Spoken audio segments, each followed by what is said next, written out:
Give it to me. All right. In the late 19th century, milk was used to treat which of the following? Gross. We'll Ready? just start there. Just kidding. Go ahead. You know what I'd like to know? Who decided one day I could just milk this cow and drink it? That's what I want to know. That's a whole That's true. topic for another day, but I just would like to understand who's the person that made that decision. This is On Call. Else it'd be really cool to just wear scrubs all the time. Then you don't have to think about what you're going to wear to work. Joke is awesome. We're here to answer your questions. We can sit down and discuss all. Wait, I gotta go. I'm on call. Wait, you're on call? I thought I was on call. Hey everyone, welcome back to another episode of On Call with April and Alicia. I'm April. I'm Alicia. And how's it going? We're back. April. Yeah. It's been forever. It feels like it has. It's really been 2 weeks, but it feels like forever. How are you? Okay, so updates. How was your trip? I'm doing good. The trip was amazing. We had such a great time. A lot of driving. I think we drove like 2,200 miles according to the, odometers in the rental car. Dang. But the kids did so good. There was no complaining. We just got them up, got on the car, and we went. But most days we didn't drive far. It was like 3 or 4 hours max. Most days, one day it was like 7 hours, which was traffic related. That was kind of crappy. But we sang a lot of kids called it card karaoke. They would pick like a music theme for the day. We would just jam out while we were driving. So on the way to Disneyland, we listened to Disney music the whole time.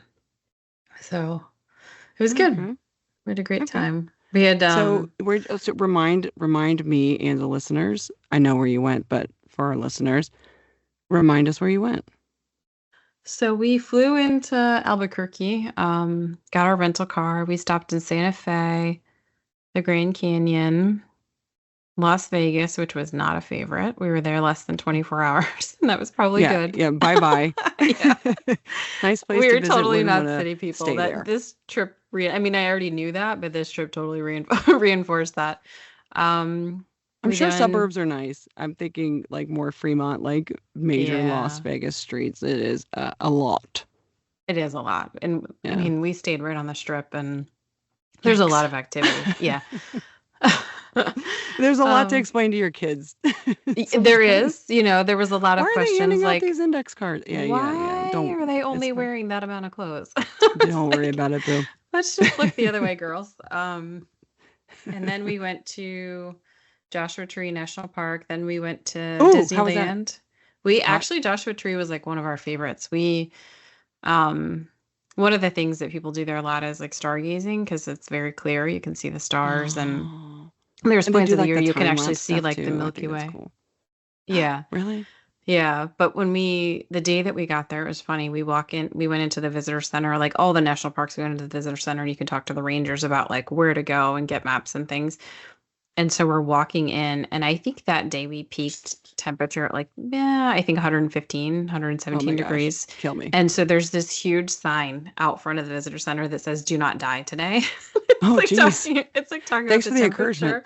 Yeah. And we get there, like the hottest part of the day. It was like 2:00 in the afternoon. And so, we talked to the ranger. We decided ultimately to like just go chill at the hotel, get checked in. We were going to go get groceries. And then we went into the park in the evening, and we did like a dinner picnic. They have these areas with picnic tables where people do stargazing. And so we did our picnic, and we watched the sunset in front of us, and behind us, it happened to be a full moon that day, which really messed up our stargazing, but it was beautiful because the sun was going down in front of us and the moon was coming up behind us. Wow. It was like just full sky for that. Yeah, it was gorgeous. And Look then at you and your weather. You don't even know you're reporting weather yet. I know, right? It's kind of weather, And then the next morning we were like, well, we'll get up early and try to go see the stars. So we dragged the kids out of bed at like 4 a.m. And we get out there. It was cloudy. So we ended up just watching the sunrise. But you did see something, I guess, sunrise. Yeah, we saw sunrise. So that was good. And then we went to Disneyland. We were there a few days. Then we did LA. How was LA besides traffic? Did you make it through? The traffic on the 405? Traffic was fun, And then we didn't really do much there. we did like a Warner Brothers studio tour, which was cool. We got to see the Oh, set of cool. some of the shows we've watched with the kids. And then we went to the Santa Monica Pier that night. Oh, pretty. And then we went up the coast to Santa Cruz. We're there for a day. And then we went into Yosemite, had a place in the park for a Oh, few wow. days, which was Did you see nice. did you see Yogi? We did not see any bears. We looked really hard for bears. Did you We look for any didn't see Yogi any. signs? Like just I didn't even like see park signs? Okay. I didn't actually see any yogi signs in Yosemite. Okay. Well, daggone it. I No know. boo-boo, no Yogi. Well, that's probably good for No. you. Yeah. It was good for us that we didn't see bears. It would have been cool to see it from afar, Yeah, I was gonna but it was say good. like from a viewing station, maybe. Yeah. Those suckers are fast. No, thank you. No. And then we finished in San Francisco. We flew home. Oh, lovely. Lovely. So you Yeah. guys were exhausted, I'm sure. That's what, 2 whole weeks, right? Yeah, it was like 15 days we were gone. It was good. I mean, we built in time to like chill. Did Yosemite you was very see, relaxing because we were just in a cabin right in the park. So, is Yosemite the one that's got the like sulfur pits? no. Like they're like sulfur. Okay. I wonder what that one is. Probably somewhere in Washington. Did you see any snake or scorpion or any fun, not fun to me, but Yeah. fun wildlife? We saw a lot Did of you see lizards. armadillo? I mean, you were in the Southwest at one No, we point. actually didn't see any armadillo, but we saw a lot of lizards. One of my daughters and my husband did hear a rattlesnake that night in Joshua Yes. Tree when we were doing our picnic. There was like a ton of rocks near us, and you can climb in the rocks, and they hide in the rocks during the day because it's so hot. And then Yeah. they'll come out at night, like all the animals there hunt at night. And so as the sun was going down, they were climbing the rocks and they heard a rattlesnake. So they got out of there quickly. I'm glad they Um, heard it. Yeah, she was like, "Daddy, what's this?" And he was like, "What are you talking about?" She was like, Run. "That noise." And a car was driving by, so he didn't hear it until the car had gone by, and he was like, "Oh, let's go now. Let's get Run out." for your Yeah. life. Um, and then in Yosemite, we did see some, like wildlife. Like we saw a lot of birds, but we saw um a mama deer and her two babies. Oh, And it was so sad that they were crossing over the path where we were all walking. And we were like in a tour group, so there was like a bunch of us, and the one got scared and didn't cross the road after the mom and the other one did.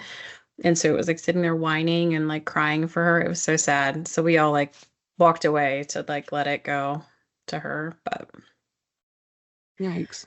I know, it was sad. But that was Oh, really well, it that we I saw. was hoping you would have like some really exciting story like we got chased by a bear and we ran down the side of this mountain. Is there a mountain in Yosemite somewhere? There I don't know. is, I thought yes. you were gonna have or like we got chased by scorpions and no. That because that's what I think is gonna No. happen to me if I go. No, So we kept our eye out, but we didn't really see a lot that was so I gotta stay out of the scary. rocks at nighttime. Yes. Yeah, if you wanna see them, just go climb the rocks in the I evening. don't. I don't. Oh, okay. I don't Well, care to then don't coexist. do that. I'm saying I'm just going to stay out of it. Well, while Yeah. you were doing your thing, I was just doing, typical Alicia things like following hurricane and watching the Weather Channel.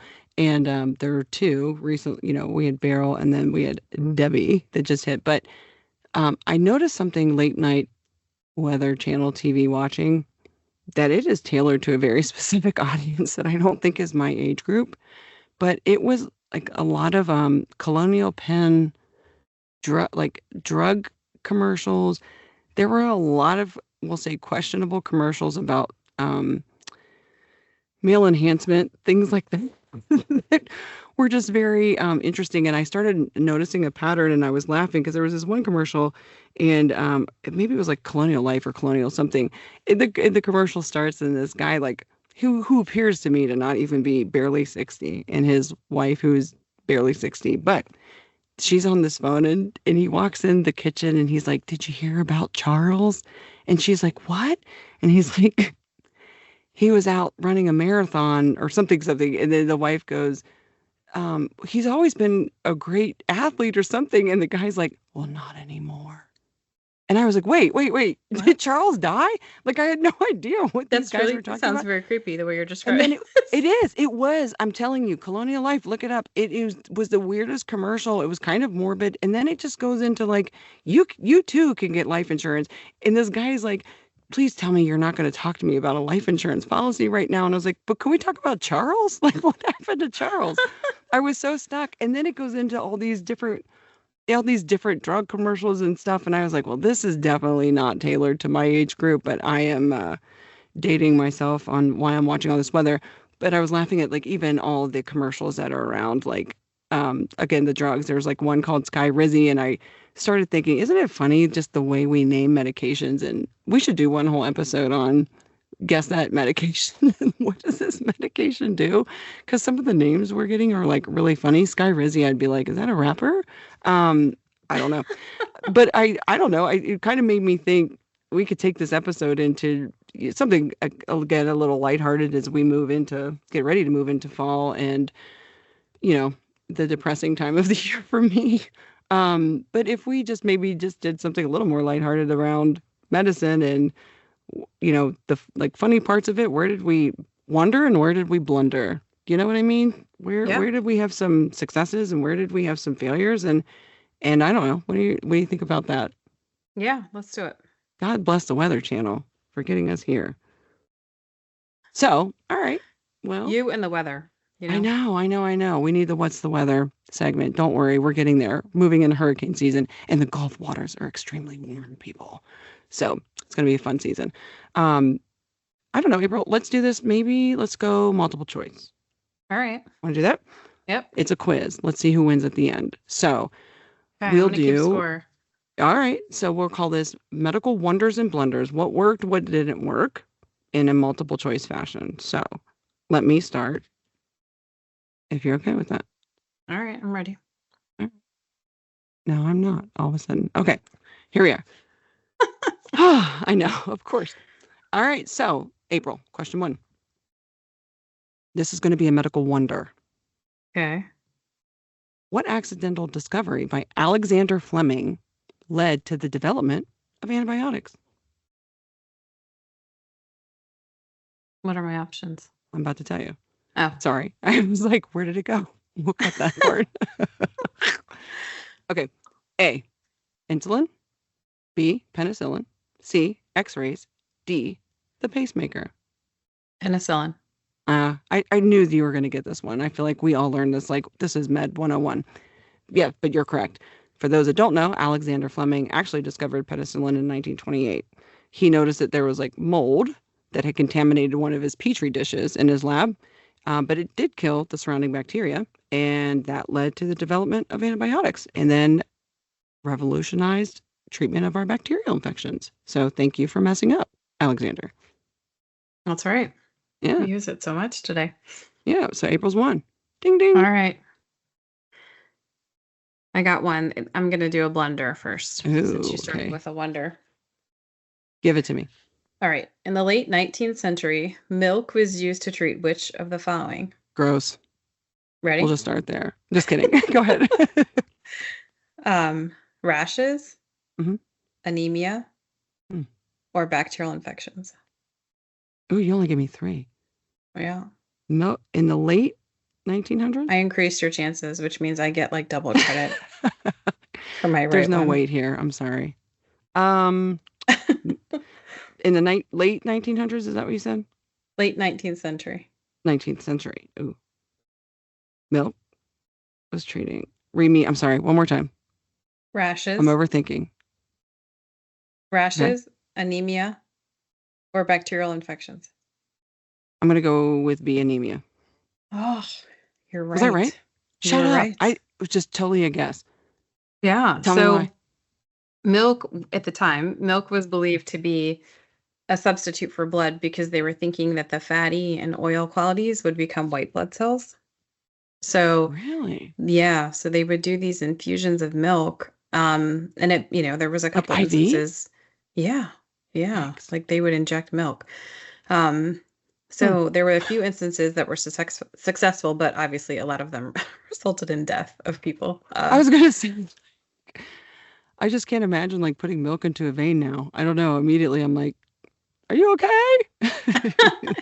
Yeah, I mean, knowing what Well, we we know do a lot of now weird things doesn't with make milk. sense, but Okay. back then they weren't sure. You know what I'd like to know? Who decided one day I could just milk this cow and drink it? That's what I want to know. That's a whole That's true. topic for another day, but I just would like to understand who's the person that made that decision because that's a really morbid thought. Okay, moving on. I'm going to go with the blender Okay. as well. Ready? But you Mm-hmm. get 4 options because I'm keeping this. Because then my points count more. No. Yep. Go ahead. Keep it complicated. Okay. Which of the following medical blunders involved a surgeon mistakenly amputating the wrong leg of a patient? A. Wrong medication dosage. B. Misdiagnosis of cancer. C. Wrong surgical site. D. Contaminated blood transfusion. Mhm. Well, I want to say that it's the wrong surgical site because clearly it was, but that seems too obvious. So what are you saying? I'm going to say misdiagnosis of cancer. Wrong! You were right the Ah, first time. Always I go was with your right. gut. I know. The reason I bring this up is 1995, there was a Florida surgeon who mistakenly amputated the wrong leg of a patient due to just a series of miscommunication errors. But this case is what really highlighted the importance of our checklists and protocols, which is why we now have patients mark limbs, prior to surgery.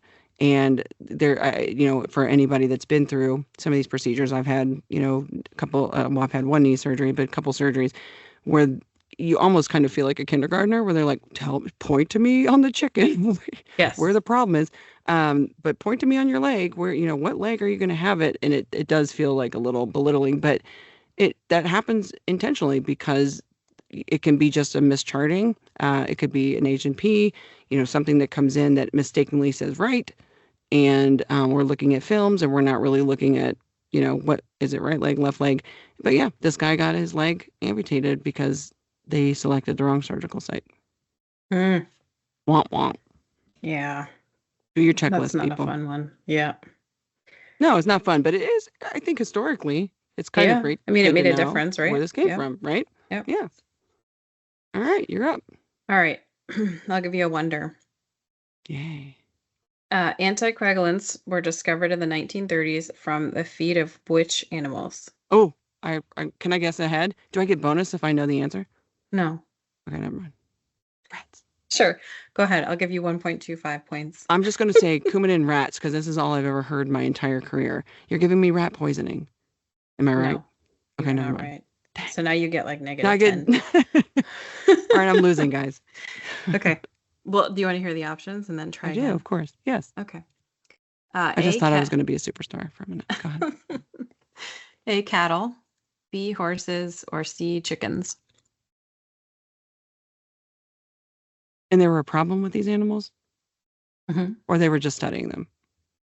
Well, I'll explain it to you, but the question is the feed from which of these animals led to the discovery of anticoagulants? The feed? Mm-hmm. What they ate. Oh, gotcha. Chickens. Nope. You are wrong Dang. twice. I'm going to give you I am. negative 20 points. I'm wrong all the time. Don't listen to our podcast, guys, because I'm wrong. Just kidding. Tell me why though, because here's my rationale. I was just trying to think of like what is the vector that that we deal with the most, and it's chickens or birds of some sort. So that's where I was going with that. Ah, I see. Okay. Well, the answer is cattle. So the answer is A. Mm. So in the 1930s, a biochemist, Carl Paul Link, he was approached by a Wisconsin farmer whose cattle were experiencing unexplained hemorrhages. So they were just like bleeding for no good reason. And after looking at the cattle's feed, Link discovered that it contained the anticoagulant substance that is now used in what we know as Coumadin. Wait. Or warfarin. I shall dial back. That's because what was in warfarin was rat poisoning, which was used to kill rats. So I'm not wrong. Technically. Well, based on how I asked the question, you are still wrong. Okay, fine. Okay, April. All right, but for the listeners, weigh in and let us know who's winning here. Because Who's I'm right or wrong? thinking I just As of right predicted it now, we several are years actually ahead. tied. Okay. Yes. Okay. All right. Keep score because I'm not. Okay. I'll go wonder as well. Ready? Uh-huh. What did Frederick Banting and Charles Best discover while researching the pancreas and its relation to diabetes? A. Penicillin. Interesting. B. Insulin. C. The pacemaker. D. Cortisone. I made this really easy for you. That's insulin. Of course. Yes. So I'm nicer to you than you are to me. But you're right. In 1921, and this is just important, I think, when we talk about this, we're having a good time, but this is all like pertinent to how medicine has evolved, right? So in 1921, Frederick and Charles were studying the pancreas's role in diabetes and actually discovered insulin.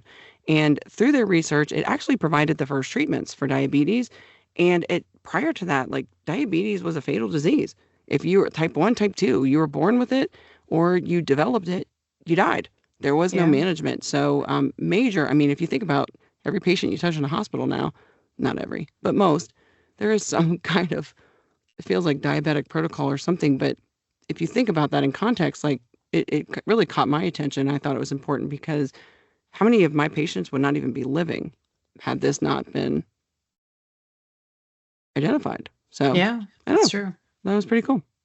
That is cool. I'll give you 0.5 for that because I made the multiple choice very obvious. I'm keeping score and I got a full point. So, all right. Ah, cheaters. Cheaters gonna cheat. Um, okay, I will go a blunder again, All right. which is this is sort of kind of like half a blunder, but I'll talk about that in the explanation. But anyways, so in the 19th century, bloodletting with leeches led to which of the following Ooh. except? So which Except did it not lead to? Yes, severe anemia, vision changes, or infections. vision changes. Correct. So the Yeah. theory was Bloodletting is oof. yeah, so the theory was to let the bad blood out to improve their health, right? To get rid of what was ever ailing them at the time. But patients ended up dying due to lack of blood. But they also developed infections at the site of the leech bites, which led to them being more sick. But interesting story around this is that leeches are actually coming back around as um, to be used in the medical community in plastic surgery for skin grafts. So I actually saw this in my PA school rotation. Huh. I rotated with it as like during my surgery rotation, I worked with this plastic surgeon who was amazing at what he did. And we did this awesome skin graft. In the recovery room, they had leeches on the patient's cheeks, the grafts to pull the blood from like the skin that was lower down up into the cheeks to like make it viable with the graft. Wow. So yeah, it was like one of the coolest things I've seen, like medical wise, and surgery wise. So they're coming back around, Wow. but not for the same reasons, but they do have a purpose. Wow. Well, have you ever seen it reminds me of I've never seen leeches. I've heard of it, but maggot therapy. Yes, for wounds. Yeah, like Yeah. like they like basically like they debride. But you do have to let people know that underneath that bandage is some maggots because this provider I undo every single bandage that's on a patient when I do an assessment. And I was quite surprised on a nonverbal patient when I undid a leg wound and these maggots came out of this Oh, wound. geez. Yeah. I was like, oh my God, they're dirty. Like I had no idea that it was intentional. But Yeah. quite disturbing. You see them in your garbage cans, you don't really feel that therapeutic when you see them. So, Yes. ugh. And leeches, I'm sorry. There's some movie that exists where there was leeches. I think it traumatized me as a kid. I'll have to remember, but I just remember like somebody coming up out of water and they had leeches all over them. Oh, I Yeah. think I know what you're talking about, but I can't think of the movie either, Yeah, but I it's like remember something seeing from that. our childhood that was like Hmm. triggering, similar to like every other movie I ever watched in my childhood.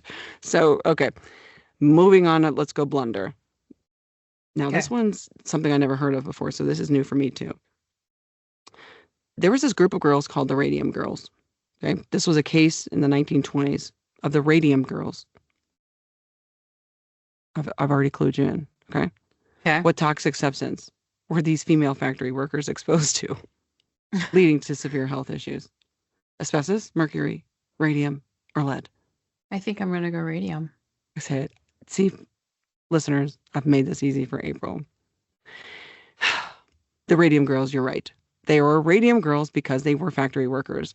They painted watch dials for a living, but what they used was radium-based paint, which made me actually think about lead and where we get into lead testing and stuff like that with kids. But for purposes of this is kind of what got us into heavy metal testing. They were encouraged to lick their brushes, and then that led to them ingesting like a bunch of radium, and then caused radiation poisoning, led to like a bunch of severe health issues for them. And that included like cancer, bone fractures, which I would think were like pathological fractures. So radium was really one of the first heavy metals that we started looking at. But lead today is really the one we dial in on, because that was one of the last ones. Well, think about mercury thermometers. Did you have those growing up? Mm-hmm. Me too. Like you couldn't break it if you broke it. That was the one I always put in hot water. My mom was like, "How is your temperature?" 110. And I was like, I must be really sick, you know? Right. So I didn't know better. I but, must yeah, need those to stay suckers home would from buzz. school for like I know. a week. I'm super sick, Mom. That's how hot I am. But yeah, I mean, we think about these metals now, we're like, how could we have possible? But it was. I mean, even old current homes in older neighborhoods are still, paint with lead and things like that. But all of this kind of heavy metal awareness came from radium. All right, I'll wrap this up. I with feel a like we should wonder. do like the more you know, like that should be our kind of like little voice track that goes along with this. That would be funny. Do you remember that from Reading Rainbow? No. The more do you know. not. Oh boy. All right. You're up. I Let's will go wrap one and us up one. with the wonder. Yep. No, I'm gonna do a wonder too, because then we're even, right? No, we're even if I do Oh one. no, poopy poops. Okay, so I'm losing. We'll do a lightning round. Go ahead. Okay. Which of the following medical devices was discovered when creating another device in 1960? So by accident. Mhm. Pacemaker, EKG, or an embolectomy catheter? Pacemaker. You are correct. I only know that because it was one of my questions. Oh, See you how cheated. honest I am? Yeah. Well, yeah. Okay. But tell me why. What happened? So in 1960, Wilson Greatbatch was trying to develop a device that could record the heart rhythm, so more like an EKG, Right. but actually misassembled the device and realized that when he did that, it was giving off a heartbeat that was like a heartbeat, like a pulse. So then came up to the concept of an implantable pacemaker that could maintain your heartbeat. So it took a couple different models, but then it was finally started to be used in 1960. Yikes. Yeah. Well, that's a good mess up, right? Just like Yeah. penicillin. Good mess up. We like the wonders, we don't like the blunders, Right. is what you're saying. I don't know. This Yeah. was kind of fun. A little cheeky. It was fun. Fun. Who's winning? Who won? We actually tied. Did we really? Yeah. I thought for sure you won. But I No, made both my of us got 3 right and 1 wrong. Yikers. Okay, well, good. Look at us. We're winning together. I know. We're so smart. I know. All right. Well, we got to do this one again. This actually was kind of fun, It was fun. especially as we head into the fall and winter. We'll keep it a little upbeat for everybody else too. Thank you for listening. If you want to see pictures of April's fantastic vacation, we're going to encourage you to go to our Instagram page. And handle is at On Call with April and Alicia. Please review and see all the critters and all the fabulous sights she saw on her vacation. We'd love for you to engage with us there. Please, follow us, DM us if you've got thoughts about the show. You can also listen to us on all platforms, Apple, Spotify, SoundCloud, wherever you get your podcast, we're there. We would love for you to like and follow us there and subscribe to our podcast. So with that, April. Until next time, you guys stay well and we'll stay on call. Bye.